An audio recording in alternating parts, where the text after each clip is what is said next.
Сейчас я приехал к вам в гости. баъд аз сайёҳати дуру дарози кишварҳои шарқи дур ки аз рӯи лоиҳаи бо ном сайёҳи сафед сурат мегирад, ҳамакнун ҳамчун меҳмон дар кишвари шумо қарор дорам. самти муайяни сайёҳат надорам, аммо дар марҳилаи аввал зимистонро дар кишварҳои осиёи миёна хоҳам гузаронд. аз ин рӯ сайёҳатамро аз Қазоқистон, Узбекистон, Қирғизистон оғоз карда, инак ба Тоҷикистон омадам. баъди боздид аз кӯҳҳои Қавқоз, кӯҳҳои Тоҷикистонро дидам, ки воқеан ҳайкалҳои баланҷусаи одамшакли бо барф пӯшидаро мемонад, ки ин хеле аҷиб аст. худи ҳозир бо ана ҳамин дучархам ағбаи анзобро, ки пур аз барф ва мушкилгузар буд ва ҳатто чанд бор лағжидам, паси сар кардам. аммо бо ин ҳама мушкилӣ бароям сафар хотирмон ва ҷолиб буд. Nature has been kind on you. It has got wonderful places.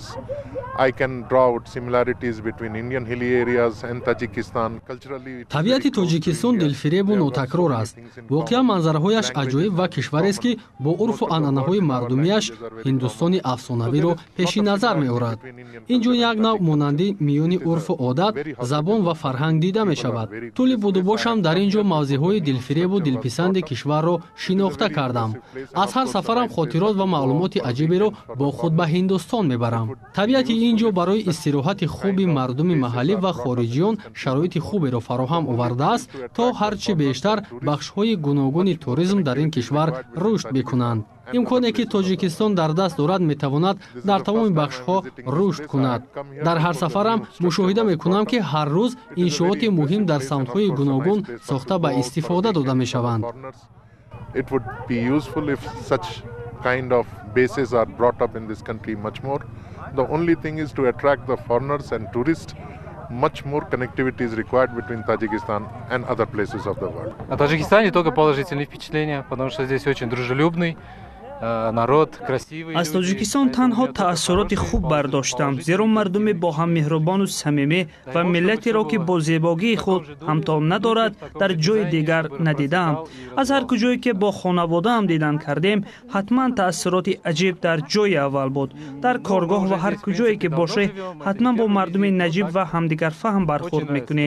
ман танҳо инро гуфта метавонам, ки Тоҷикистон фарҳанги бисёр ғанӣ ва қадима дорад, ки дар ҳифзи он саҳми худи мардум бесобиқа аст. ин фарҳанги қадимаро бояд ҳарчи бештар ба мардумони кишварҳои дигар намоиш дод, то дигарон низ аз чунин як фарҳанги волои мардуми тоҷик огоҳ гарданд.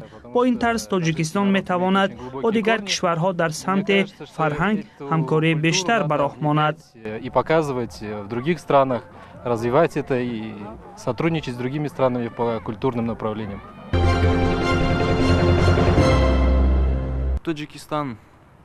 Прекрасное ощущение. После Кавказских гор я гор не видел. Тоҷикистон шабеҳи Қазоқистону Қирғизистон ва Узбекистон нест. як кишвари тамоман нав бо забони нови худ ва фарҳанги хос дари худро бароям боз кард. мехостам бо ана ҳамин дучархам то Қурғунтепа сафарамро давом диҳам. аз Помир ва кӯҳҳои осмонбӯси он дидан мехостам, аммо бо сабаби сардии ҳаво наметавонам ин маконро бо чашми худ бубинам. аз ин рӯ нақша дорам тобистон аз минтақаҳои сарди Тоҷикистон дидан кунам ва аз зебоии табиати он ҷо лаззат барам. Памир не знаю, поеду или нет, потому что сейчас там очень холодно, все-таки лучше это делать летом. Pulao is a common thing, of course. Indians are more or less vegetarian. Here it is more or less with meat. барои ман тамоми хӯрокҳои тоҷикӣ писанд аст, зеро қариб аксари он аз сабзавоти тару тоза омода мешаванд. меваҷоту сабзавот ин ҷо беҳтарин аст, зеро ҳар дафъае ки аз он истеъмол мекунам лаззати нотакрор дорад.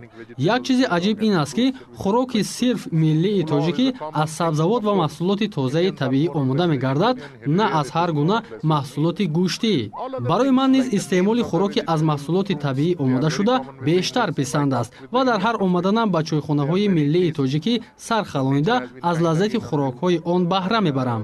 шояд ин гуна маҳсулоти тару тоза ва табиӣ ба зебогии мардуми тоҷик ҳусни дигар зам кунад. аз ин рӯ нӯши ҷон кардани ин гуна хӯрок хеле фоидаовар аст. They are very tasty.